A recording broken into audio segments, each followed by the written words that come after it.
বেলপাহাড়ির তুলসীবনী সরোবর সংলগ্ন নৈসর্গিক সৌন্দর্যে ঘেরা এই স্থানটিকে পর্যটন স্থল হিসেবে গড়ে তোলার জন্য প্রশাসনের কাছে আবেদন স্থানীয় বাসিন্দা থেকে শুরু করে পর্যটন ব্যবসায়ীদের। বেলপাহাড়ির পঞ্চায়েত সমিতির সভাপতি বিকাশ চন্দ্র সর্দার প্রস্তাব খতিয়ে দেখে পদক্ষেপের আশ্বাস দিয়েছেন।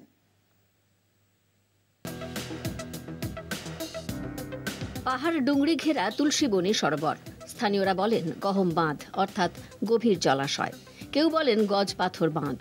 বেলপাহাড়ির এই সরোবরটি জঙ্গলমহলের জেলা ঝাড়গ্রামের অন্যতম পর্যটন কেন্দ্র হয়ে উঠতে পারত, তবে গাড়ি চলাচলের উপযোগী পথ না থাকায় প্রচারের আড়ালেই রয়েছে এই দর্শনীয় স্থানটি।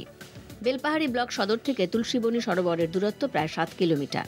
সরোবরের ডান দিকে সোজা ডুংরি, সামনে শ্রী ডুংরি, সেরেং ডুংরি আর খট্টা ধরার ছোট্ট পাহাড়, বাঁদিক ঘেঁষে রয়েছে খুদি মহুলি পাহাড়, পিছনে চাতন ডুংরি আর পলাশ বন। ছড়িয়ে থাকা এই স্থানগুলি নিয়ে গহম বাঁধকে পর্যটন স্থল হিসেবে তুলে ধরার দাবি এলাকাবাসীর। সরকার থেকে কিংবা যে কোনো একটা যদি এখানে কিছু করতো তাহলে আমাদের ইনকাম মোটামুটি ভালো হতো আর কি। যে বিভিন্ন রকম জায়গায় দেখা যাচ্ছে, যেমন বেলপাহাড়িতে এবং খাঁকড়া ঝরতে, সেরকম একটা এখানে হলে ভালো হতো। এবার এই তুলসীবনী সরোবরটাকে যদি ঠিকঠাকভাবে গড়ে তোলা যায় তাহলে পর্যটকদের কাছে অসাধারণ একটা জায়গা হবে। আরও একটা বড় জিনিস হচ্ছে, ওখানে 3 ধরনের শাপলা ফুল আছে। একটা সাদা শাপলা হয়, একটা পিঙ্ক হয়, একটা সাদার মধ্যে ওই কমলা পিঙ্ক মিলেমিশে। আর এইটাকে যদি যারা বোটিং করতে ভালোবাসে, ওয়াটার বোটিং করতে ভালোবাসে, এরকম যদি একটা ওয়াটার বোটিং পার্ক যদি করে দেওয়া যায়, যেহেতু সারা বছর জল থাকে সেহেতু পর্যটকদের যেমন সুবিধা হবে, আর পার্শ্ববর্তী যে গ্রামগুলো আছে গ্রামের মানুষের অর্থনৈতিক দিক থেকেও অনেকটা উন্নতি হবে বলে আমার মনে হয়। বেলপাহাড়ির পঞ্চায়েত সমিতির সভাপতি বিকাশ চন্দ্র সর্দার জানান, প্রস্তাব খতিয়ে দেখে পদক্ষেপ করা হবে।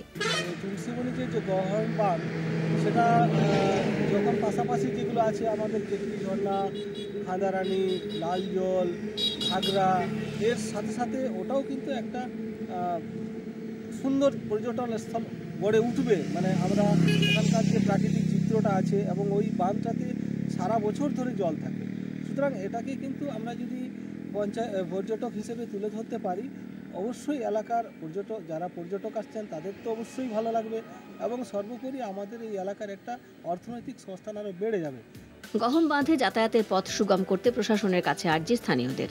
এখন স্থানীয়দের দাবি মেনে পর্যটন মানচিত্রে গহম বাঁধ জায়গা পাওয়ার অপেক্ষায়। ঝাড়গ্রাম থেকে অশোক ভট্টাচার্য রিপোর্ট, কলকাতা টিভি।